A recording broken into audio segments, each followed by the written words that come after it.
विनोद अग्निहोत्री का भी रुख कर लेती हूँ, वरिष्ठ पत्रकार हमारे साथ जुड़े हुए हैं। विनोद जी, अब मैं इसको पॉलिटिकल चश्मे से भी इस बजट को देखना चाहती हूँ। जिन राज्यों में, चाहे वो मध्य प्रदेश रहा, छत्तीसगढ़ रहा, दिल्ली रहा, गुजरात रहा, सबसे ज्यादा सीटें आई, उनके लिए आज सरकार का खजाने नहीं खुले। लेकिन जिन राज्यों के ऊपर या कहिए जिन पॉलिटिकल पार्टीज के ऊपर आपकी सरकार को आगे बढ़ाने के लिए डिपेंडेंसी है, उनके लिए, उन राज्यों के लिए खजाना खोला आज सरकार ने।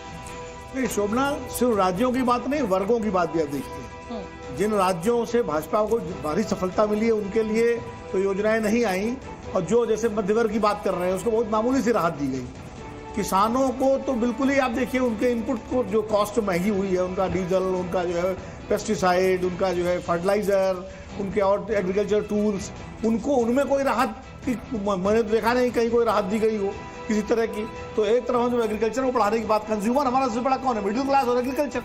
आप इंडस्ट्री को कितनी भी राहत दे दें चाहे सर, क्या ये कहना गलत होगा कि जो हम लोग इकोनॉमी की बातें करते हैं, हम लोग एम्प्लॉयमेंट की बातें करते हैं, पर कैपिटा इनकम की बातें करते हैं, ये चीज डिस्कशन तक ज्यादा बेहतर लगती है। सरकार के फोकस में जो पहला प्रायोरिटी आती है वो आती है वोट को लेकर के, और जिन राज्यों में फायदा चाहिए था वहां के लिए फोकस है, जिनके लिए अभी जहां से फायदा मिल चुका है उनके ऊपर ध्यान नहीं दिया गया। ऐसा कुछ है सर? पॉलिटिक्स और इकोनॉमिक्स के बीच में जब भी जंग होती है तो इकोनॉमिक्स हारती है और पॉलिटिक्स जीतती है। हाँ। तो वो हर बजट पे लागू होता है, हर सरकार पर लागू होता है। ठीक है सर, ठीक है। और इसी बजट को लेकर के अखिलेश यादव से बात की जी न्यूज ने, क्या कह रहे हैं अखिलेश यादव, सुनाते हैं जरा। यादव जी सब हमारे साथ है। अखिलेश जी, किस तरह से देखते हैं आप इस बजट को? मैंने पहले भी कहा, फिर कहता हूँ कि ये बजट नाउम्मीदी का है, और इतनी महंगाई, बेरोजगारी में लोग कैसे जीता है? क्या आपको लगता है सरकार के लिए, बिहार के लिए, आंध्र प्रदेश के लिए बड़े सारे पैकेज ऐलान किए गए? नहीं, पैकेज और वहाँ पर विकास पहुंची, ये कोई खराब बात नहीं है, लेकिन केवल सरकार बचाने के लिए। तो अगर कोई और सरकार बनाना चाहेगा तो इससे बड़ा पैकेज, इससे बड़ा फंड देना पड़ेगा। यूपी के लिए क्या मिला है? यूपी को प्रधानमंत्री मिला है। तो अखिलेश यादव इसको नाउमीदी का बजट बता रहे हैं। आरती टिक्कू मेरे साथ जुड़ी हुई हैं। आरती टिक्कू, अभी हमने आंकड़े भी दिखाए, बहुत ज्यादा जिनकी सैलरी 30 लाख से ऊपर है उनके लिए कोई फायदा नहीं है। मिडिल क्लास और सैलरीड क्लास को कोई बहुत ज्यादा मेजर कोई फायदा नहीं है। अगर आप 17,500 रुपए 1 रुपए से जोड़ रहे हैं तो मतलब मैं कहूंगी बाजार की दृष्टि से, पॉलिटिकल दृष्टि से मैं आपका आकलन चाहती हूँ, इस बजट को आप कैसे देख रहे हैं? देखिए, मुझे तो लगता है कि निर्मला जी ने मिडिल क्लास को तो थैंक यू बोल दिया है, तो आप भी एक्सेप्ट कर लीजिए। लेकिन मिडिल क्लास थैंक यू नहीं बोल पा रहा है। मिडिल क्लास बेशक थैंक यू ना बोल पाए, और इस बजट से साफ जाहिर है कि मिडिल क्लास पॉलिटिकली आज की डेट में प्रायोरिटी नहीं है। प्रायोरिटी है एक तो आपका यूथ, जो 4 करोड़ जॉब्स की बात की है निर्मला सीतारमन ने, और एग्रीकल्चरल, रूरल डेवलपमेंट। ये 3 फोकस एरियाज है पॉलिटिकली, और मुझे लगता है कि वहाँ पे वो ध्यान दे रही है। वो क्या ये ट्रांसलेट कर पाएंगी बहुत जल्दी, चूंकि स्टेट असेंबली इलेक्शंस आने वाले दिनों में है, क्या इसका लाभ उन असेंबली इलेक्शंस में होगा, वो कहना बहुत मुश्किल है। क्योंकि बेशक आपने बजट एलोकेशन दी, आपने लाखों करोड़ों रुपया दे दिया, बट कितनी तेजी से आप एम्प्लॉयमेंट दे पाएंगी, और कितनी तेजी से रूरल डेवलपमेंट, और कितनी तेजी से एग्रीकल्चर सेक्टर जो एक सवाल और है, और आरती जी आप ही के लिए है, क्योंकि आप अक्सर मेरे साथ पैनल में बैठती हैं। 1 करोड़ घर बनाने की बात शहरों में की जा रही है, लेकिन किसी का ध्यान इस चीज पर नहीं है कि शहरों में बाकी इंफ्रास्ट्रक्चर कैसे होगा। आप घर तो बना रहे हैं, आप दिल्ली का आइडिया ले लीजिए, दिल्ली का उदाहरण। आपने एम्स पे जहां पर 200 घर थे वहां 2000 घर बना दिए, रिंग रोड आपने चौड़ी नहीं की। तो कुल मिलाकर आप स्मार्ट सिटीज की बात करते हैं, आप घर बनाने की बात करते हैं, लेकिन सड़क पर तो सारे यही घर के लोग उतर के आएंगे ना। इस पर कोई ध्यान नहीं है, इस बजट में कोई प्लानिंग है इसमें नहीं दिखाई दे रही है। देखिए, जैसे कि मैंने कहा कि हाँ, मिडिल क्लास को थोड़े बहुत इंसेंटिव्स देने की कोशिश है, लेकिन पॉलिटिकली मुझे जो लग रहा है कि जो स्ट्रेस एरियाज है वो यूथ है, यूथ अनएम्प्लॉयमेंट। इनफैक्ट अनएम्प्लॉयमेंट का हमें, मुझे लगता है कि बहुत जरूरी है कि एक डिस्टिंक्शन किया जाए परमानेंट एम्प्लॉयमेंट और मार्जिनल एम्प्लॉयमेंट में। एक छोटा सा मैं सवाल इसी बीच में आपसे करूंगा, जब आप एम्प्लॉयमेंट की बातें करते हैं तो कहां से एक्सपेक्टेशन की बात होती है? सरकार से नौकरी की उम्मीदें होती हैं या प्राइवेट सेक्टर से नौकरी की उम्मीदें होती हैं? कहाँ की प्रायोरिटी की बात करते हैं? पर कॉर्पोरेट टैक्स में तो छूट देखिए, सरकार दे रही है ना, प्राइवेट देखिए, सेक्टर को तो भाई दे नौकरियां, कॉर्पोरेट ये तो उनकी जिम्मेदारी है। बिल्कुल। नहीं, सरकार तो इसलिए भी है 500 कंपनीज में इंटर्नशिप अरे करने एक की साल बात बाद क्या होगा सर? करिए, बट वो इंटर्नशिप वो प्राइवेट कंपनीज देने को तैयार तैयार होंगी है कि कि नहीं? नहीं? हाँ, नहीं, ये बात कर ली होगी उन्होंने ठीक है, पहले। रंजीत नहीं, कुमार नहीं, जी भी मेरे साथ जुड़े हुए हैं। पहले भी रंजीत जी, सबसे बड़ी नौकरियों बात, का यहाँ backwards- सबसे ज्यादा चर्चा हो रही है backwards इसलिए को क्योंकि नौकरी युवा देने की जो बात है हुई वो थी, बेहद it didn't परेशान work है। out। क्या कहेंगे आप? स्किल में पूछ रहे हैं आप? हाँ जी, स्किल में गवर्नमेंट की अगर आप इकोनॉमिक सर्वे को कल देखें तो उन्होंने ये चिंता जताई है कि यूथ में स्किल डेवलपमेंट नहीं हो पा रही है, इसीलिए उन्होंने स्किल पर इतना जोर दिया। 10 लाख रुपए तक का लोन बढ़ा दिया ताकि लोग हायर एजुकेशन कर सके, और सारी स्कीम जो उन्होंने स्किल डेवलपमेंट पर फोकस करी है। तो सरकार को ये पता है कि हमारा जो यूथ है वो एम्प्लॉयबल नहीं बन पा रहा। हर सेकेंड यूथ जो ग्रेजुएट है वो एम्प्लॉयबल नहीं है, जो कल इकोनॉमिक सर्वे में कहा। तो इस चीज को ध्यान में रखते हुए सरकार ने स्किल डेवलपमेंट पर जोर दिया है, और ये इनको करना पड़ेगा क्योंकि आज यूथ पॉपुलेशन अगर स्किल नहीं होगी तो it will be a larger ramification, इसलिए सरकार का उधर रंजीत हाँ। जी, इसके साथ में एक स्टार्ट ये भी है कि कुछ वक्त पहले मोतीलाल ओसवाल की रिपोर्ट थी, उस रिपोर्ट में कहा गया था कि प्राइवेट कंपनीज ने एम्प्लॉयमेंट एक्सपेंशन के लिए 19 साल में ऑन एन एवरेज सबसे कम इन्वेस्ट किया है। तो अगर आप एम्प्लॉयमेंट के लिए खुद को एक्सपेंड ही नहीं कर रहे हैं तो नौकरी आएंगी भी तो सर कहां से? नहीं, तो आज आपकी बात बिल्कुल सही है। Private sector can not be A biggest source of employment generation. MSME sector is the biggest source of employment, इसलिए उन्होंने एमएसएमई पर भी ध्यान दिया है। तो अगर आप स्किल डेवलपमेंट और एमएसएमई पर फोकस देखें सरकार का, तो उनका रोड मैप सही है।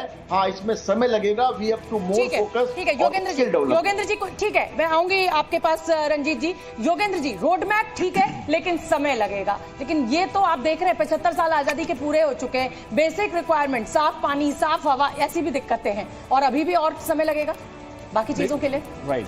देखिए, मैं ये कहना चाहूँगा कि गवर्नमेंट का फोकस जो स्किल डेवलपमेंट पे है वो इन सिंक नहीं है विद ग्राउंड रियलिटी। बिल्कुल। Okay. देखिए, आज हम वर्ल्ड इनइक्वालिटी की रिपोर्ट अगर हम देखें तो उसमें 50% जो बॉटम पॉपुलेशन है इंडिया की, उनका जो इनकम में शेयर है इंडिया की वो सिर्फ 13% है। ये दिखाता है कि आप जो है एक पुअर स्ट्रेटा से जो आ रहा है बच्चा, उसके बारे में नहीं सोच रहे हैं। आप स्कीम बनाते हैं लोन से रिलेटेड। अगर आप 25,000 रुपए महीना कमाते हैं तो आप टॉप 10% लोगों में आ जाते हैं जिनकी इनकम बेहतर है, ऐसा भी है। और 25,000 में आप जानते हैं जहां 100 रुपए किलो का टमाटर मिल रहा हो वहां 25,000 रुपए क्या होते हैं। राइट। देखिए, अनएंडिंग माइग्रेशन हो रहा है इस देश में। जो वीएन सिंह जी ने बोला कि जो किसान का बेटा है वो एग्रीकल्चर में नहीं रहना चाहता है, वो माइग्रेट कर रहा है अर्बन एग्लोमरेट्स में, अर्बन सेंटर्स में। ही इज लो स्किल्ड, वो जाके ही एंड्स अप इधर एज अ कंस्ट्रक्शन वर्कर, और अगर उसको गाड़ी वाड़ी चलानी आती है तो वो ड्राइवर टाइप कुछ बन जाता है। कैश नहीं है फार्मिंग में, और इस वजह से हाँ जी ना, इसमें मैं एक पॉइंट कहना चाहती हूँ। एक्चुअली एग्रीकल्चर सेक्टर में सीजनल जॉब होती है, सीजनल एम्प्लॉयमेंट होती है। जो खेती करता है उसके पास कुछ ही हफ्ते हैं, कुछ ही महीने हैं काम करने के लिए, बाकी साल वो अनएम्प्लॉयड रहता है। इसलिए वो अर्बन सेक्टर में जॉब्स ढूंढने की कोशिश करता है, और वही चैलेंज है इनफैक्ट। और मुझे लगता है ग्रामीण इलाकों से निकल के शहरों में रहने की जो इच्छा, युवाओं को जो चमक धमक अच्छी लगने लगी है, वो भी एक बहुत बड़ी वजह है। वो भी मैं आपको एक चीज बताऊं कि 85% जितनी इंडिया की लैंड होल्डिंग्स है ना, वो स्मॉल एंड मार्जिनल फार्मर्स के पास है। That is up to 5 acres. आप एक्सपेंडिंग फैमिली है, 5 एकड़ में कोई कितना कमा लेगा, कितना यील्ड होगी? एक वो भी रीजन है। दूसरी बात क्या है, ये इतनी प्रोडक्टिव भी नहीं है, वो अपने कंजम्पशन के लिए यूज होती है। जो स्मॉल एंड मार्जिनल फार्मर है वो अपने कंजम्पशन के लिए मैक्सिमम चीज वो निकालता है। हिंदुस्तान, उसमें एक और एडिशनल चीज है, टोटल 195 मिलियन हेक्टेयर हमारा इरिगेटेड एरिया, ये मतलब ये जो है ना एग्रीकल्चर से खेती योग्य भूमि जो होती है, जिसमें से 63% आपका रेन फेड है। तो उसमें क्या है कि आपकी अनसर्टेनिटी जो होती है ना, कभी फ्लड आ गया, कभी रेन आ गया, उससे भी बड़ा फर्क पड़ता है। एक्सपेंडिंग फैमिलीज, ऑब्वियसली जब फैमिली एक्सपेंड होती है, मेरे ग्रैंडफादर 5 एकड़ में चलता था, फिर मेरे बाप पिताजी आ गए, उसके 2 भाई भाई थी जमीन 4 भाई बढ़ती है चली गई। तो बढ़ती चलेगी। इसमें एक पॉइंट ये भी है, जबकि आप एग्रीकल्चर सेक्टर पे डिपेंडेंट हैं कि मेरे को लगता है ओवर डिपेंडेंस है एग्रीकल्चर सेक्टर में, ये आपको मूव आउट करना पड़ेगा क्योंकि आपकी होल्डिंग बहुत थोड़ी है और आप कमा नहीं पा रहे हो इतना पैसा, तो इसलिए आपको दूसरी इंडस्ट्री में जाना पड़ेगा। जीडीपी में शेयर एग्रीकल्चर का इट इज ओनली 17%। लेकिन सर जो कुल एम्प्लॉयमेंट है उसका लगभग 45% शिफ्ट करना चाहिए, शिफ्ट करना चाहिए। अनऑर्गेनाइज्ड सेक्टर और ऑर्गेनाइज्ड की बात कर रहे हैं। पिछले 10 साल का डेटा देखेंगे जीडीपी का, ठीक है, जब भी मैं सभी मेहमानों को रोकूंगी। देखिए, अच्छा चलिए आप अपनी बात पूरी कर लीजिए क्योंकि अब पॉलिटिकल रिएक्शंस मिलने लगे हैं। जब भी पिछले 10 साल में जीडीपी ग्रोथ 7% के ऊपर हुई है, वो तभी हुई है जब एग्रीकल्चर टिपिंग पॉइंट को 4% क्रॉस करता है। ठीक है, तो ठीक है। आप कुछ भी बोल दीजिए, यू आर स्टिल एग्रीकल्चर एक इंफ्रास्ट्रक्चर पे पॉइंट हो सकता है जो डिफेंस का। देखो इंफ्रास्ट्रक्चर जो डेवलप हो रहा है लद्दाख से लेकर अरुणाचल प्रदेश, इसके 2-3 फायदे हो रहे हैं। इसके अंदर क्या हो रहा है कि जो इकोनॉमी डेवलपमेंट उस इलाकों की हो रही है जो कि बॉर्डर एरिया था, जिसको हम पहले कहते थे लास्ट विलेज, आज उसको फ्रंट विलेज माना जाता है, और वहां डेवलपमेंट होने से जो लोग माइग्रेट कर देते थे आपके सर्दियों में, आप वहीं रहते हैं। तो ये देखें आप जब इंफ्रास्ट्रक्चर डिफेंस के लिए आप डेवलप कर रहे हैं तो उसके कितने फायदे। और तीसरा कि जो हम अब अपना हथियार खुद बनाने लगे हैं, तो आपका जो एमएसएमई है, प्राइवेट सेक्टर है, उनको भी जॉब मिल रही है। और अब ये हो गया है कि make in India, make for world, इसका मतलब आज 22,000 करोड़ आप एक्सपोर्ट करें हथियार, आने वाले साल में 1 लाख अनंत। अब हमें देखिए, हमने अखिलेश यादव का रिएक्शन दिखाया और अब डिंपल यादव क्या कह रही है, शत्रुघ्न सिन्हा क्या कह रहे हैं, वो सुनवा देते हैं दर्शकों को। मौजूदा सरकार में आप चीजें तो लेके आते हैं लेकिन आप उनको परस्यू नहीं करते हैं, विच इज वेरी सैड। तो आपको लग रहा है कि महिलाओं के हिसाब से इस बजट में जो प्रोविजंस होने चाहिए थे, एटलीस्ट न्यूट्रिशन होना चाहिए, लेके उनकी सेफ्टी को लेके होना चाहिए, महिलाओं के कुछ भी नहीं है। घर का किचन का ध्यान रखा गया है मैम? मैं समझती हूँ किचन का ध्यान नहीं रखा गया है क्योंकि सरकार महंगाई के बारे में कोई स्टेप्स लेना ही नहीं चाह रही है। और जहाँ तक हम देखेंगे तो जो परचेजिंग पावर है जो रूरल एरियाज में है वो लगातार घटती जा रही है, इसके ऊपर भी कोई ध्यान नहीं दिया गया है।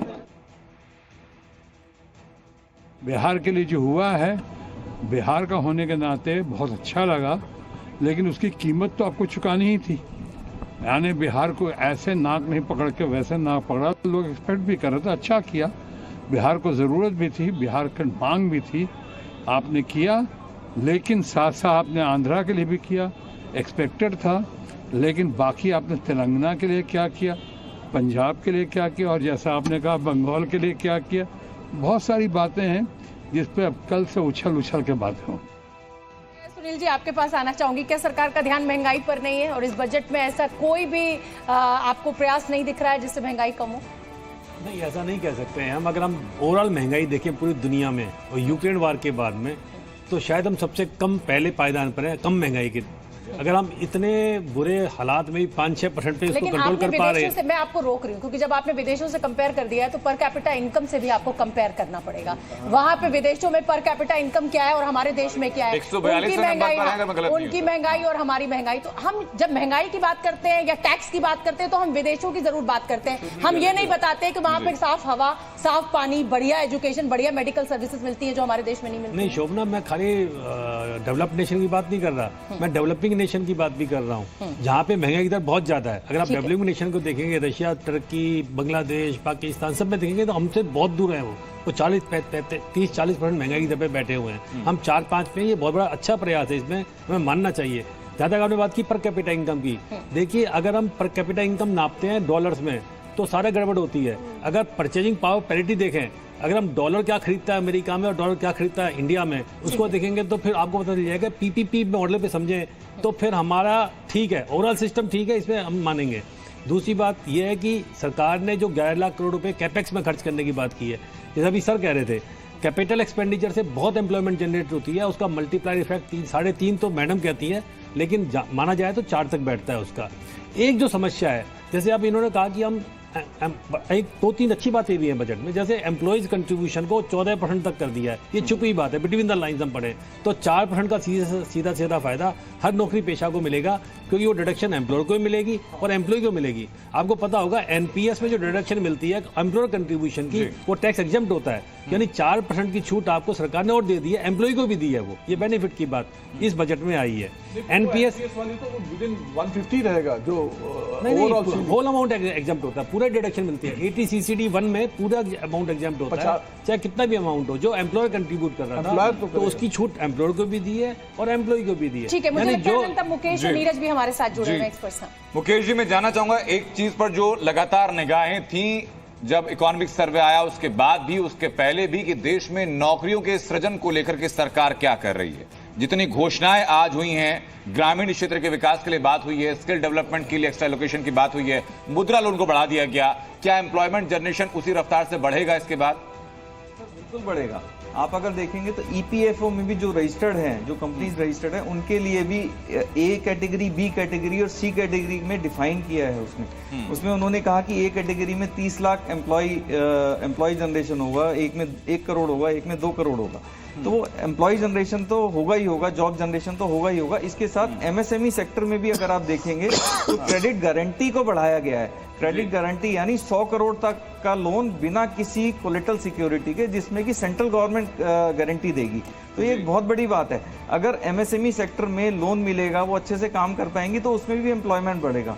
तो ओवरऑल देखेंगे तो आपने जो ई श्रम पोर्टल की बात की सर, एक डेटा ये कहता है कि ई श्रम पोर्टल पर लगभग 30 करोड़ के आसपास का रजिस्ट्रेशन है। वहां से जो नौकरी मिली उसमें लगभग 80% लोगों की जो तनख्वाह है, जो कमाई, वो 10,000 रुपए के आसपास है। तो या तो गरीबी रेखा के बिल्कुल मुहाने पर हैं या जरा से ऊपर हैं। तो सर वो एडिशनल एम्प्लॉयमेंट की बात कर रहा है। अगर आप इसमें देखेंगे तो प्रेजेंट एम्प्लॉय की बात नहीं कर रहा, वो एडिशनल एम्प्लॉयमेंट की बात कर रहा है। ठीक है, मैं नीरज जी का, हाँ संजीव जी देखा एयर इंडिया के 600 नौकरियों के लिए जो हुजूम जुहू में उतरा। नहीं वो ये तो आपको आंकड़े बताने की जरूरत ही नहीं, तो दिख रहा है, जमीन पर दिख रहा है। मतलब पियोन की नौकरी के लिए अगर ग्रेजुएट इंजीनियर, पियोन की नौकरी के लिए अगर ग्रेजुएट इंजीनियर को आवेदन भरना पड़ रहा है, लेकिन फिर सवाल वही खड़ा होता है कि क्या हम उस क्वालिटी के स्किल्ड लोग तैयार कर रहे हैं जो उस नौकरी को पा सके। मेरा सवाल नीरज जी आपसे है, मैं फिर आऊंगी योगेंद्र जी आपके पास। हाँ जी शोभना जी, ये मैं शायद नाम मिस कर रही हूँ। मुकेश जी के साथ जो हमें दिखाई दे रहे हैं विंडो में, मनीष। हाँ ये मेरा सवाल मनीष जी, सॉरी मैं क्षमा चाहती हूँ। मनीष जी देखिए, स्किल डेवलपमेंट की बात हो रही है, हम स्किल्स की बात कर रहे हैं, ट्रेनिंग की बात कर रहे हैं, ट्रेनिंग देने की बात कर रहे हैं। Institute of chartered accountants of India, president साहब मेरे सामने बैठे हैं, वो जानते हैं ये ट्रेनिंग का कल्चर तो बहुत पुराना है। एक सीए जो प्रैक्टिस में है वो ट्रेनिंग देता है और वो स्किल डेवलपमेंट करता है, पर उस सीए को क्या मिल रहा है, उस सीए को आज तक बेनिफिट क्या मिला है सरकार की तरफ से? या वो कहिए आम आदमी या जो एक आम सीए जो प्रैक्टिस स्टार्ट करता है, 3-4 लोगों को ट्रेनिंग देता है, 3 साल की एक ट्रेनिंग कंप्लीट करवाता है, एक अकाउंटेंट डेवलप करता है, उसको ऐसा कोई बेनिफिट नहीं मिलता, वो सरकार की तरफ से भी इतना पैसा कमाते हैं, हमें तो यही लगता है पढ़ लिख के सीए बन गए होते। सीए बनी है, ये थोड़ा डाइजेस्ट करना बहुत मुश्किल है अगर सीए इस कंट्री के बोले कि उनको कोई बेनिफिट नहीं। देश का साथ दे रहे हैं, रंजीत जी भी हंस रहे हैं। अल्फाबेट्स ऑफ ट्रस्ट हम कहते हैं, ऐसे ही नहीं कहते। अगर हम इकोनॉमी में साथ दे रहे हैं, एक सरकारी विभाग की तरफ से हमें कैसे ट्रीट किया जाता है, इसके लिए भी तो कुछ मार्गदर्शन बनने चाहिए, कुछ ट्रेनिंग बननी चाहिए। आई थिंक योगेंद्र जी कुछ कहना चाह रहे, फिर आती आपके पास आती हूँ। हाँ देखिए, मैं स्किल डेवलपमेंट के ऊपर कहना चाह रहा था कि देखिए हमारी कंट्री के अंदर एक seriously there are certain gaps और मिसमैचेस हैं। आज हम देख रहे हैं कि टाटा कंसल्टेंसी सर्विसेज जैसी कंपनी जो है वो ये कह रही है कि उनके पास 80,000 वैकेंसीज हैं जो फुलफिल नहीं हो पा रही हैं क्योंकि रिक्वायर्ड स्किल सेट्स नहीं है। ये तब है जब हम इंडिया को नॉलेज फैक्ट्री बोलते हैं वर्ल्ड की।